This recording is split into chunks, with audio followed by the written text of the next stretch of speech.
y amén. Bueno, milagros en la obediencia. Mis amados hermanos, el domingo pasado he iniciado una pequeña serie muy pequeña referente a la vida del profeta Elías. Entonces, en el capítulo 17 del libro de los Reyes, el número 1, hemos estado hablando en la primera etapa donde ya en el capítulo 16 Elías se enfrenta a Acab y lo reta, y de ahí hacia allá en el capítulo 17 vemos cómo este hombre, en medio de todo lo que está aconteciendo, en medio de este pecado, inmediatamente se ve como un poquito celoso, digámoslo mucho, y entonces inmediatamente predice una sequía, la cual Dios le menciona claramente de que salga de aquel lugar, y Dios le alimenta.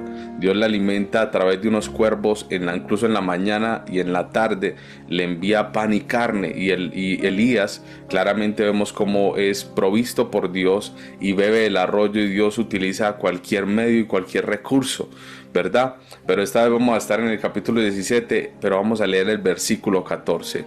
Porque Jehová Dios de Israel ha dicho así: la harina de la tinaja no escaseará. Esto es una promesa, mi hermano. Yo quiero que tú medites en esta palabra y la guardes. Amén. Prométeme que vas a guardar este versículo en tu vida, en tu corazón. Escríbelo en algún lado. Porque Jehová Dios de Israel ha dicho así: la harina de la tinaja no escaseará, ni el aceite de la vasija disminuirá, hasta el día en que Jehová haga llover sobre la faz de la tierra. Hermanos, en este momento de la historia, Israel estaba bajo el reinado de Acab, quien estaba totalmente influenciado por su esposa Jezabel, la cual promovió un culto a Baal. Tenía la ciudad, o digamos a Israel, totalmente minado de adoración a Baal. Tenía sacerdotes, o digámoslo así, profetas en toda la ciudad. Estaba totalmente minado en un culto rito a Baal y a la diosa y a Acera. Entonces Baal era un dios pagano, lo cual esta mujer prácticamente tenía manipulado a su esposo Acab, y Acab literalmente se conoce como uno de los reyes que hizo lo más malo. O sea, se conoce por lo malo que hizo, me explico, porque promovió todo esto. O sea, permitió de que su esposa Jezabel hiciera y deshiciera referente al tema de la adoración pagana. Entonces incluso construyó en la ciudad principal, una ciudad de la ciudad principal en Samaria, construyó un templo grandísimo a Baal, generando así promoviendo aún más esto, y permitiendo de que se construyeran estatuas y monumentos en los lugares altos, permitiendo así de que la gente, o ocasionando, digámoslo así, que la gente entrara en paganismo a tal punto en el que, pasando los años, ya la gente adoraba era Baal. ¿Y Baal por qué lo adoraban? Porque Baal era el dios de la fertilidad, supuestamente Dios con D pequeña, doy claridad, y a su misma vez era ese dios pagano de la lluvia. Entonces es como para que entendamos el contexto, porque acuérdense de que Israel por lo regular es una tierra totalmente desértica. No es tan verde como la que nosotros vemos en nuestro Valle de Aburrá. De pronto en Alemania o en España quizás ven muchas áreas verdes. No, allá es muy desértico. Entonces la gente sí tendía a hacer estos ritos debido a que llovía. Entonces le empezaban como que a creer más en un Dios que realmente no hacía nada, que era una estatua. Y por eso se levanta el celo del profeta Elías, porque la gente ya estaba claudicando entre dos pensamientos. Y esto acontece de que cuando Elías predice esta sequía, prácticamente iba a haber un periodo de tiempo en el que no iba a llover más. Y esto es un reto espiritual. ¿Por qué es un reto? Porque de alguna manera Dios, con su gran poder, está demostrando de que Él solamente es Dios, y no solo Israel, sino de toda la creación. Entonces, cuando permite que en este tiempo no llueva, la gente tendría que entender con su dura cerviz y con lágrimas de sangre y ver cómo todo lo que poquito que había verde se perdía, los arroyos se secaban, darse y comprender de que Baal no era el Dios que ellos pensaban y tampoco era un Dios.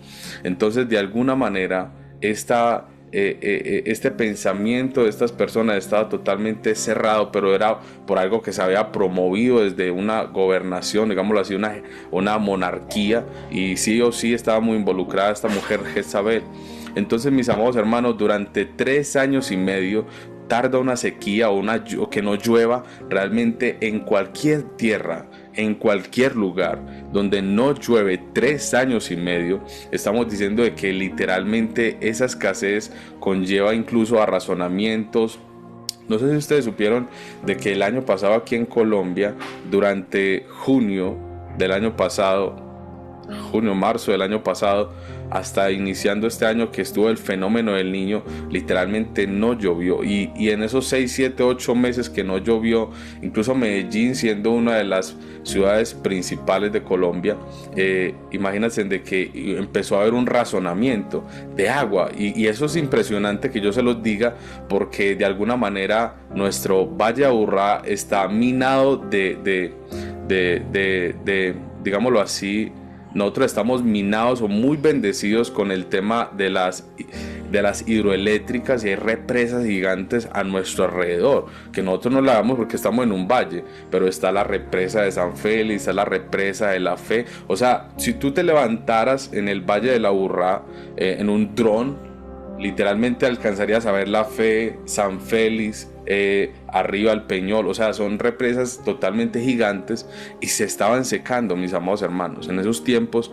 Imagínate tú, en solo 6 meses, y son represas que son aguas que no tendría Israel en este momento. De pronto el río Jordán, o el río, o ahí en todo este mar de Galilea, que es muy principal. Se le dice mar porque es un mar, no es un mar, pero tiene movimiento, es un agua dulce, y obviamente es como una represa gigante. Pero igual manera había una sequía impresionante. Entonces yo me imagino estos tiempos en los que estaba este profeta y donde no estaba lloviendo durante 3 años y medio. Entonces, durante este lapso de tiempo, Dios inicia cuidando de este profeta, alimentándolo a través de cuervos con pan y carne en la mañana y pan y carne en la tarde, una buena alimentación. Entonces él bebía del arroyo, pero acontece de que este arroyo se seca. Este arroyo se seca, mis amados hermanos, y de alguna manera la gente que estaba cerca de Israel estaba totalmente aturdida por lo que estaba pasando. Solamente el hecho de que no lloviera genera una tremenda tensión en cualquier país o ciudad. Entonces yo quiero que ustedes se posicionen en ese lapso de tiempo, pero también quiero que noten de esta historia algo muy importante: que Dios tiene una misericordia que extiende incluso los límites y las fronteras. Y yo quiero que lo vean desde la perspectiva de que la misericordia de Dios es para todo aquel que le busca, de que Dios no hace excepción de personas, y de que Dios no se restringe con aquel que busca y se humilla delante de Él con un corazón humilde y que proclama misericordia hacia Él. Dios nos enseña en esta historia, como lo vamos a ir viendo, cómo extiende su misericordia mucho más allá de las fronteras. ¿Y por qué lo digo de las fronteras? Porque de alguna manera en el tiempo del profeta Elías todavía no había llegado Cristo a la tierra. Entonces el pueblo de Israel era un núcleo cerrado, donde Dios tenía misericordia solo de ese pueblo escogido y donde todo era hermético. Me explico. Pero Dios de alguna manera nos está mostrando a través de esta historia que vamos a ver cómo extiende los límites y fronteras para abarcar personas que realmente no hacían parte de este pueblo. Era una nación, o digámoslo así, un pueblo totalmente gentil. Mis amados hermanos, voy a que Dios extiende su gracia mucho más allá de Israel, mostrando ese poder grande que tiene incluso en estas tierras extranjeras, y lo vemos manifestado manifestado a través de este profeta Elías. ¿Por qué? Porque cuando Elías inmediatamente se le seca el arroyo y los cuervos no volvieron, Dios le dice, salga de ahí, hermano. O sea, ahí está en otro lado. Ya estaba ahí gordito, ya estaba relajado, pero se secó el arroyo, pues tenía que secar. Imagínate, no estaba lloviendo. Y cuando Elías sale de allí, inmediatamente Dios lo redirecciona hacia una ciudad, hermanos, a una ciudad totalmente lejana de Israel. A una ciudad totalmente lejana de Israel, a una viuda que es totalmente gentil. Mis amados hermanos, es gentil. Estoy diciendo de que no hace parte de Israel. Entonces esto realmente me llena mi corazón de alegría. Solamente de saber, cuando uno busca la hermenéutica de esto y entiende que esta mujer no es de Israel, sino que Dios está extendiendo su misericordia. Y hay unos pasajes específicos donde se menciona incluso la obediencia, y por eso la obediencia es importante. Nosotros somos un pueblo gentil, nosotros no somos directamente Israel, pero fuimos abarcados por una promesa de Cristo, donde inclusive que esa promesa inició desde Génesis a través de la vida de Abraham. Pero mis amados hermanos, nosotros por medio de la fe, creyendo en Jesús con todo nuestro corazón y obedeciendo, realmente vamos a tener una provisión no solo de salvación y de vida eterna, sino que también Dios se mueve a favor de todo aquel que obedece sin importar quién sea. Mis amados hermanos, si tú crees en Cristo y obedeces, estás totalmente apto para recibir de este galardón. Estás totalmente apto para recibir de una misericordia. ¿Y a qué voy con esto? Elías, inmediatamente Dios le dice de que vaya hacia un lugar, y en ese lugar se topa con una mujer según las coordenadas de Dios. Y yo quiero decirles por qué, porque si vemos un ejemplo bíblico de esto, mis amados hermanos, vemos allí de que en Lucas capítulo 4 versículo 25 Jesús menciona incluso la vida de esta mujer. Jesús dice, habían tantas mujeres viudas sin recurso en Israel, pero Dios tuvo misericordia de una totalmente lejana Israel. O sea, me explico. ¿Qué era lo que estaba pasando aquí? O sea, cuando uno profundiza un poco más, realmente llama la atención. O sea, porque esa consecuencia también era no solamente para Israel, sino que también abarcó ciertos lugares en los que se vio afectado.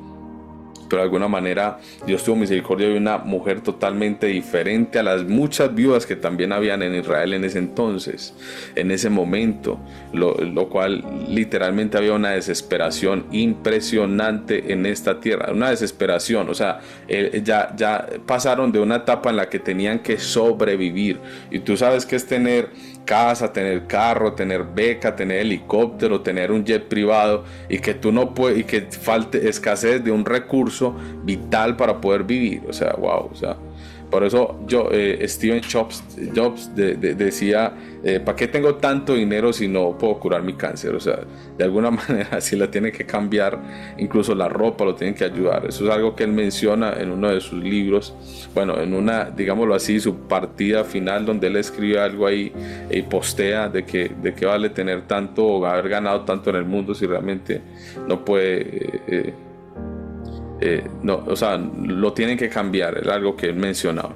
Entonces, mis amados hermanos, de alguna manera Dios envía a este profeta a la casa de una mujer totalmente gentil, y esta mujer ya estaba en una posición en la que, si tú lees la historia ahí en el libro de Reyes capítulo 17, vas a notar, no la voy a leer porque es muy larga, estamos en un devocional, pero ahí, yo parafraseándote las palabras, esta mujer se encontraba lista para morir. Ya no tenía recursos, solo tenía un poquito de harina y solo tenía un poquito de aceite. Ella estaba allí con su hijo menor, la cual no tenía nada más que hacer. Su esposo ya había fallecido, era una viuda, una casa en la que ella pronto tenía casa, tenía todos los recursos, pero no tenía harina y no tenía aceite, y no tenía dónde conseguir, porque esa hambruna que ya hasta ese momento en el que el profeta Elías se aparece, ya estaba a un límite en lo que ya no había nada que hacer, ya no había nada que hacer. Por eso muchos murieron,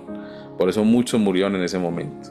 Mis amados hermanos, acontece que cuando el profeta Elías se encuentra frente a frente con esta mujer, inmediatamente le dice que le traiga agua. Le dice, ve, dame un poco de agua. Obviamente esta mujer hubiera dicho, no lo voy a hacer, porque es lo poco que hay, y pedirle agua cuando no había realmente es duro, porque esto es lo que Dios a veces nos pide a nosotros, cosas que uno dice, ¿será que la voy, será que no? Porque es difícil, nunca es fácil obedecer. Nunca es fácil obedecer, y mucho menos en tiempos de escasez, mucho menos en tiempos en los que uno no le es fácil soltar. Mis amados hermanos, cuando tú tienes abundancia, cuando tú estás muy bien, tú dices, vamos a dar cualquier cosita, vamos a dar esto para que esto, vamos a invitar a aquel o tal cosa. Pero cuando realmente hay escasez, da dificultad ser compartido, me explico, da dificultad, y menos cuando la vida depende de ello.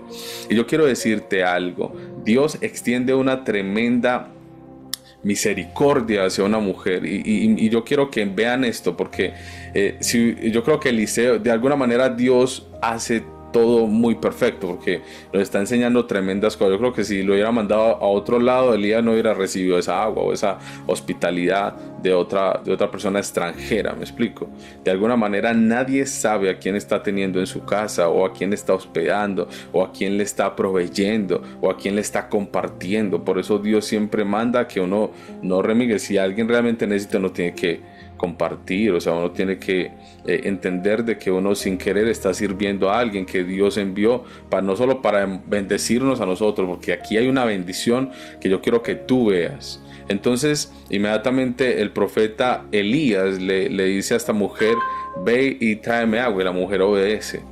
La mujer obedece y no remilga, no menciona palabras como, ay, vea, no. Ella calladamente va por el vaso de agua. Inmediatamente va en el camino. Elías nuevamente le dice, ve, para un momento, dame por favor algo de comer. Inmediatamente ella ahí sí dice, no, pero venga, es que yo sí te voy a dar el agua, lo que pasa es que solamente tengo un poquito de harina y un poquito de aceite, y de hecho yo estaba aquí afuera, no había salido, vine aquí afuera a buscar unos palos, porque la verdad voy a ir a encender el fogón, a cocer esa harina, convertirla en un pan, y a tomarme con ese poco de aceite que tengo, y voy a tomar agua, y literal con mi hijo nos vamos a echar a morir. O sea, ya no tenemos nada que hacer, se nos acabaron los recursos, las ayudas, la gente está muriendo, ya no hay nada que hacer.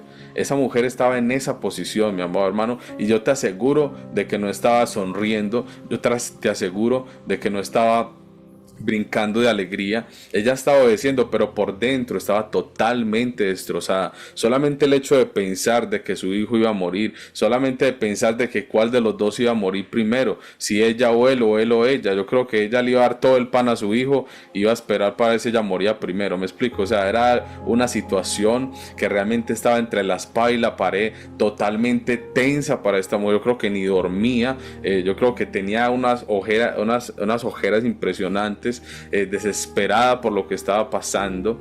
Pero hermanos, de alguna manera Elías menciona una palabra que Dios nos dice a nosotros a diario, y es no temas. Esta palabra no temas, aunque sale del profeta Elías, de alguna manera es Dios detrás de Elías diciéndole no temas, no desmayes, porque yo estoy contigo. Me explico. ¿Por qué digo esto? Porque la palabra no temas es asociada a algo que proviene de Dios, que Dios siempre dice no temas. Yo no sé por qué situación tú estás pasando, pero lo que sí es cierto es que Dios te dice en esta hora, no temas. No temas. Entonces Elías le dice a esta mujer, no tengas temor. No tengas temor, ve y haz como has dicho. O sea, no le está diciendo ve y muérete, no. Le está diciendo ve y haz como has dicho. Pero, ojo, hazme a mí primero de ello una pequeña torta cocida debajo de la ceniza y tráemela. Dame una pequeñita de esas tortillas que vas a hacer, dame una porción y tráemela, y después harás para ti, para tu hijo. Y en ese momento, inmediatamente Dios empezó a obrar de una manera que no te imaginas, mis amados hermanos, porque la obediencia de la viuda trajo de que Dios permitió, o digámoslo así, abrió una puerta para que Dios derramara de su bendición de una manera poderosa. Y por eso vemos como Dios, entonces ella fue, porque dice que ella fue, ella no siguió diciendo nada más, ella fue, hizo como le dijo el profeta Elías, y en el momento en el que él comió, y imagínate que, y ella también comió, y comió su casa, o sea, y su casa, o sea, su hijo, y dice que la harina de la tinaja no escaseó, y dice que el aceite tampoco menguó, y que de esa manera se cumplió una palabra que salió de este profeta. Desde ese momento, mis amados hermanos, el aceite no volvió a mermar. Y yo no sé qué es que tú hagas así y vuelves y pongas el tarro y no se vacíe. Se vuelve algo muy sobrenatural. Y que saques harina y que sigas sacando harina y que no se acabe. Eso tiene que ser de alguna manera un impacto sobrenatural. Porque la provisión de Dios siempre es milagrosa, porque muchas veces no entendemos cómo salen recursos de donde no los hay, cómo proviene algo o una energía de donde uno no la tiene. Me explico, cómo Dios nos da estos toques en los que nosotros solo podemos mirar hacia el cielo y decir, uy Dios, gracias, porque realmente no me sorprendiste. Yo sé que tú has podido experimentar esto en algún momento de tu vida. Entonces, en respuesta a esa fe de la obediencia de la viuda, inmediatamente Dios empieza a multiplicar de una manera muy generosa la harina, el aceite, y garantizó incluso el sustento de su siervo a través de esta mujer. Y esta mujer recibió también el galardón de que, a pesar de que había hambruna en toda la nación de Israel, y también ahí en Sarepta, literalmente, Sarepta de Sidón, ¿verdad? Literalmente una tierra totalmente lejana a Israel, y aún allí Dios proveyó de manera sobrenatural. Pero mis amados hermanos, de alguna manera, a pesar de que hay provisión, Dios sigue mostrando su tremendo poder. ¿A qué voy con esto? De que inmediatamente pasan los días y el niño de alguna manera, no sé si era la sequía, porque hay muchas cosas que se pueden denotar y uno pudiera no solo deducir, sino que cuando tú haces examinas esto realmente, en esos tiempos cuando no llueve hay hambruna, y no solamente hambruna, sino que salen pestes. Hay problemas incluso respiratorios, porque de alguna manera el sol ya no permite que haya, por ejemplo, rocío de la mañana, entre otras cosas, y ese vapor caliente ocasiona de que haya falta de oxígeno en ese lugar. Entonces hace que de pronto tengan dificultad respiratoria, y el niño, de alguna manera, el hijo de esta mujer, enferma a tal punto, y se puso tan grave, pero tan grave, que menciona la escritura de que murió. Entonces, cuando esta mujer inmediatamente nota que su hijo muere, pues entra otra vez nuevamente la tragedia a tocar la puerta. Inmediatamente lo que ella más temía, yo creo que porque murió él, porque hubiera sido la historia al revés, me explico. En ese momento, cuando hubiera dicho, no, se murió la viuda del hijo, le dijo, Elías, ¿por qué se murió mi mamá? No, fue al revés.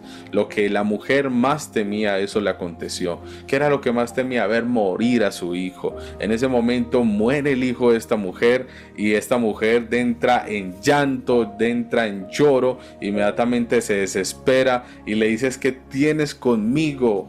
Y empieza a decirles que por qué muere el hijo, y entonces en ese momento ella, no, desesperada, inconsolable, dice la escritura que el profeta Elías toma al niño, inmediatamente lo lleva a donde él estaba durmiendo, a esa recámara, y en ese momento dice la escritura de que Elías cierra la puerta, y empieza a clamar a Dios. Él dice que se echa encima del niño en 3 ocasiones y empieza a clamar a Dios, a rogar y a interceder. ¿Qué es lo que mira la importancia? Aquí hay varias escenas: la oración, la obediencia y en este momento una intercesión.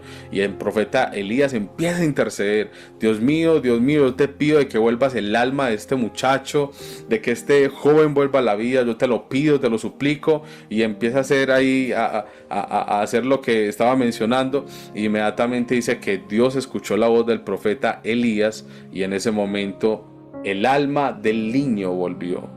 Mi amado hermano, aquí vemos cómo se extiende la misericordia de Dios a una tierra totalmente diferente. O sea, escúcheme, es que es una tierra totalmente diferente: provisión, resurrección, misericordia, un pueblo gentil. No sé si tú estás notando esto, pero aquí hay algo poderoso. Aquí hay algo poderoso. Así como Lázaro, me recuerda la historia de Lázaro cuando estaba allí Marta llorando. Inmediatamente Jesús, cuando llega, le dice: no temas, no te he dicho que si crees verás la gloria de Dios. Entonces, de alguna manera, vemos acá como Dios, para Dios que tiene todo el poder incluso de la vida, inmediatamente Dios le vuelve el alma al cuerpo de este joven y permite que vuelva y recobre la vida. Y hermanos, de alguna manera este joven, Elías baja con el joven a la primera planta de la casa y le enseña al niño a la viuda. E inmediatamente ya desde ese momento empieza un escenario de provisión, de misericordia, de salvación, de resurrección. Y literalmente dice la escritura de que partiendo desde allí, mi amado hermanos, pasaron muchos días. Él estuvo muchos días en la casa de esta mujer, donde no escaseó la harina, donde no escaseó el aceite, donde el niño recobró totalmente la vida, donde realmente se pudo gozar y donde vemos también la misericordia de Dios sustentando a la viuda y a un huérfano, me explico, y de alguna manera a un pueblo gentil, donde trajo provisión, donde por medio del profeta trajo vida, por medio del profeta trajo esta esperanza que se había perdido. Mis amados hermanos, Cristo Jesús vino a este mundo a traernos lo mismo, pero por la eternidad. Cuando Cristo vino a este mundo, tuvo misericordia de aquel desamparado, de aquel afligido, de aquel que estaba mal, de que estaba moribundo. Y Cristo incluso no solamente oró al Padre, sino que se entregó a sí mismo, fue asesinado por nosotros, y a pesar de que tuvo temor en el monte orando de que si era posible que se pasara esta copa, pero aún así que se hiciera la misericordia del Padre, se entregó a sí mismo por completo por nosotros, dándonos una oportunidad, y no solo una oportunidad de vivir mientras el niño puede volver a morir.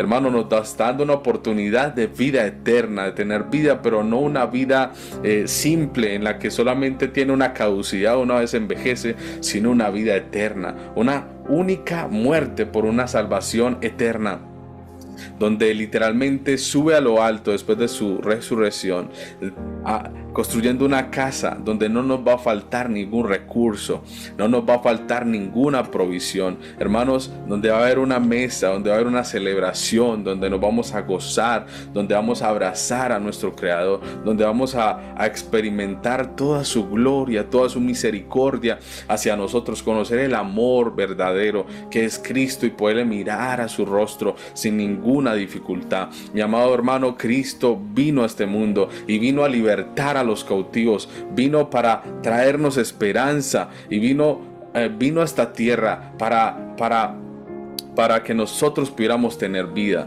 Y por eso yo les digo que hay un milagro cuando nosotros obedecemos, cuando nosotros creemos en lo que Él nos mencionó, cuando creemos en su palabra, cuando realmente nos aferramos a lo que Él dice. Realmente, hermano, vale la pena creer, vale la pena creer cuando no vemos incluso, o sea, solamente creer como lo hizo esta viuda, que simplemente obedeció, ella obedeció y no reprochó y avanzó y totalmente gentil, sin una promesa como la tenía Israel, sin una garantía de nada, simplemente obedeció. Hermano, y la sugerencia de Cristo a nosotros es que todo aquel que cree en Él, hermano, no se va a perder, va a tener vida eterna, porque el hombre que confía en Jehová será como árbol plantado junto a corrientes de agua, que su hoja caerá en un tiempo perfecto y que su fruto será en el tiempo perfecto y será verde totalmente. Y no estoy diciendo que tú seas un anciano verde,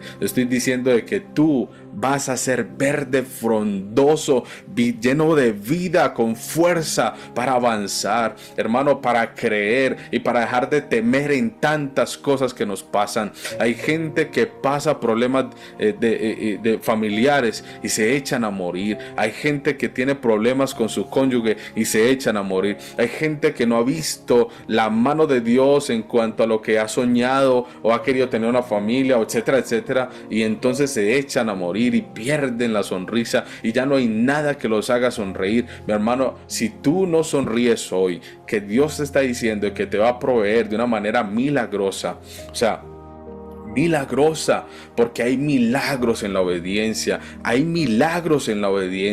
y el milagro más grande es poder decir: Señor Jesús, aquí estoy, te hago mi Señor y mi Salvador. Tú estás aceptando de que Dios te bendiga, de que Dios obre en tu vida. Y si tú eres hijo de Dios, ya marcado con el sello del Espíritu Santo que está en ti y que testifica a tu espíritu de que tú eres hijo de Dios, mi amado hermano, mira hacia el cielo y clama hacia Dios con todo tu corazón y diga: Padre que estás en los cielos, santificado sea tu bendito nombre, y que venga tu reino y que se haga tu voluntad en la tierra. Yo te pido, Señor, la provisión, yo te pido por esto, yo te pido por aquello, yo te pido de que me ayudes a creer y a obedecer sin reproche, a avanzar en este mundo, y ayúdame porque lo necesito. Tenemos que clamar a Dios con todo nuestro corazón, y mis amados hermanos, hay milagros en la obediencia. Amén. Padre que estás en los cielos, en esta mañana, y tarde en Europa, te damos gracias por esta oportunidad que nos das de presentarnos delante de ti. Señor, yo no sé qué están experimentando mis hermanos. Yo no sé qué situación de su vida de pronto está ocasionando de que esté la mente turbada por pensamientos de muerte, pensamientos de escasez, pensamientos de dolor, pensamientos de amargura, de aflicciones, bendito Dios. Yo te pido, Señor, de que proveas, bendito Rey, una paz, que tu Espíritu traiga una paz que sobrepase el entendimiento humano, Señor. Y que rompa, Señor, con todo aquello que está ocasionando de que mis hermanos estén turbados o afligidos, el que lo esté. Señor, obra poderosamente en su situación. Padre, provee de una manera milagrosa todo aquello que se requiera. Señor, aviva el fuego que hay en su interior.